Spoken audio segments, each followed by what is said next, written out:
Wow, what a great skin flick. You are not kidding. I have never seen so many beautiful girls in my life. Look, there's Alex. Dude, he's got a chick with him. It's not a chick. It's his cousin, Crystal. He's probably trying to convince her not to be an atheist. Man, I miss Alex. Back in the good old days, he would have been there right beside us in that movie. You think it's true? That story about his parents not letting him hang out with us anymore? Do you think Alex thinks he's too good for us? Man, you remember his parents totally flipped out when they had to pick him up from the jail. Alex is pretty freak too. I think that's how they convinced him to start hanging out with Josh and Kyle, so they'd be a better influence on him than we were. You know what? I think Alex would hang out with us again if we didn't go to such trashy films like this one. Good point, man. Hey, were we the only ones in that movie? There weren't many. Did you just see what I saw? Some guy in a hoodie who has to go to the bathroom real bad? Did you get a good look at his face? Dude, take off the hat and the hoodie, and you have Mr. Good Influence himself coming out of the same film we were just in. Kyle? Yeah. Yeah, are you sure? Dude, I bet you $10 it was him. Alright. Dude, I go either way. I either get $10 easy, so I get to see Kyle with a lot of explaining to do. That's worth $10. One thing that bugs me is how smug Christians come across, as if they have all the answers in life. And if I don't believe in their God, I am destined to be a depressed alcoholic warrior, addicted to pills, who's had at least 2 abortions, and will be hearing voices for the rest of my life. What do you mean? Well, they'll say stuff like, "Oh, I'm so sorry you're an atheist. It must be real hard for you on Christmas and Easter. I hope you find Jesus soon. I don't know how I can make it without Jesus. He's the reason I wake up every morning. I hope you believe in Jesus before it's too late, and look back with regret on a wasted life." What's up with that? Does it ever cross their minds that I might look back on a successful, fulfilled life? My mother even overcame all the damage the Christian in her life caused her, and is still living a happy, awesome life without Jesus. Well, I think a lot of people mean well. Just like when you hear an awesome song on the radio that you absolutely love, you want everyone else to listen to it and love it as much as you do. I know I believe Jesus has made a big difference in my life, and it can be hard at times for me not to come on too strong. Other people, they may just be repeating a line that sounded good when someone told them. Whoa, hey Kyle! Hey man! This is my cousin Crystal. Crystal, this is Kyle. He's a committed Christian also. Hi, Kyle. I don't know if you remember me. You spoke at the pro-life rally at our school? Yeah, I thought you looked familiar. That was one awesome rally. So you're a Christian too? There you go again. I was at a pro-life rally, so I must be a Christian. Let's just leave it at, I'm solidly pro-life through and through. Crystal and I were just talking about some of the differences between Christianity and atheism. Just trying to understand each other better. What's up, guys? Hey, Alex. Long time no see, man. It's been a long time. We had some good times together. What are you guys up to? Just got done watching a great skin flick. We're on our way to Taco Bell, pick up something to eat. You guys want to join us? Matt, you disgust me. Tell me you didn't just see that garbage film. Sorry to disappoint you, Crystal. It really wasn't that bad. What was your favorite part? Kyle?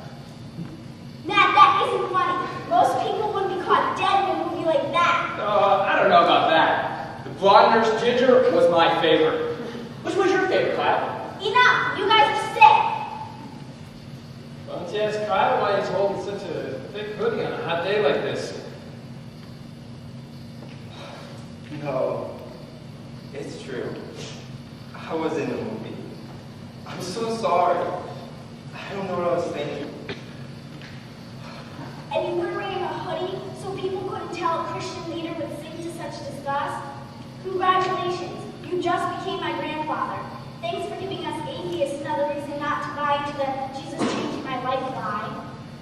Amy, just in time. Alex, thanks for meeting me and sharing. Sorry I had to end this way. I would love to hear someday that you and your mom gave up this Jesus charade.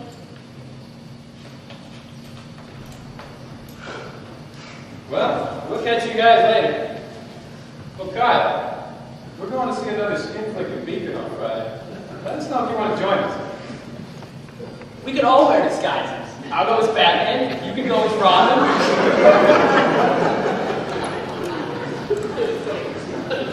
Alex, I'm so sorry. I've ruined everything. Crystal really seemed interested. It's going to be so hard to talk to her, or Matt, or Todd anytime soon about Jesus. I won't blame you if you never want to talk to me again either. Wait up. There's a Christian brother over this. Let's get out of here so we can talk.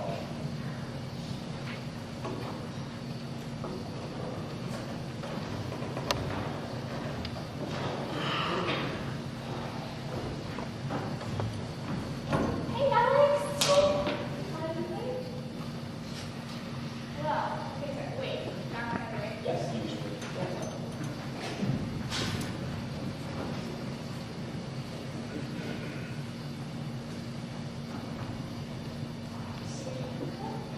Have a nice day. Listen, I want you to know, a lot of guys struggle with watching and making things they shouldn't. I'm one of them. Porn is one of the biggest temptations I fight every day. Are you serious? I never would have guessed. How did you fall into it? When I was 11, my dad showed me how to check out the stock market online. At 13, I had my own computer in my room. It didn't take long before I was addicted pretty badly, checking out porn for 1 hour in my space. When I became a Christian, God gave me a lot of motivation to break the addiction. But the desire is still very much there. I've given in from time to time the past couple months. I feel horrible every time I fall, knowing how much I'm sinning against God, how much I am hurting Him, and wondering why His power is not overcoming my weakness. I know what you mean. Sometimes, I wonder if I can even be a Christian when God so often seems so distant in my life. Especially when I'm tempted. What do you do when you're tempted? Well, there are several verses in the Bible that have meant a lot to me in this area. First is Proverbs 26:11. As a dog returns to its vomit, so a fool repeats his folly. Try to imagine how gross it would be to me to eat my own vomit and remind myself that my sin is that disgusting to God. That's powerful. And very gross. Then I love what 1 Corinthians 10:13 says. No temptation has seized you, except what is common to man. And God is faithful. He will not let you be tempted beyond what you can bear. But when you are tempted, He will also provide a way out, so that you can stand up under it. That's a good verse, but sometimes it doesn't feel like there is a way out, especially when I'm in the middle of being tempted. That's where faith comes in. We need to take God at His word and trust Him to step in as we cry out to Him. These verses have helped me a lot in my daily fight to stay pure and honor God. When I do sin, the key is not to dwell on self-pity and guilt. Here, I use 1 John 1:9. But if we confess our sins, He is faithful and just, and will forgive us of our sins and purify us from all unrighteousness. I try not to focus on if I will sin or not each day. Instead, I focus on God's calling in my life and living for Him. See, here's where I'm so different than you and Josh. You guys are so focused on pleasing God and passionately pursuing getting to know Him and His plan for your life. Me? I'm just focusing. Not sure what He wants me to do. God expects every believer to invest the life He has given them for His glory. There's this parable in Matthew 18 that illustrates this.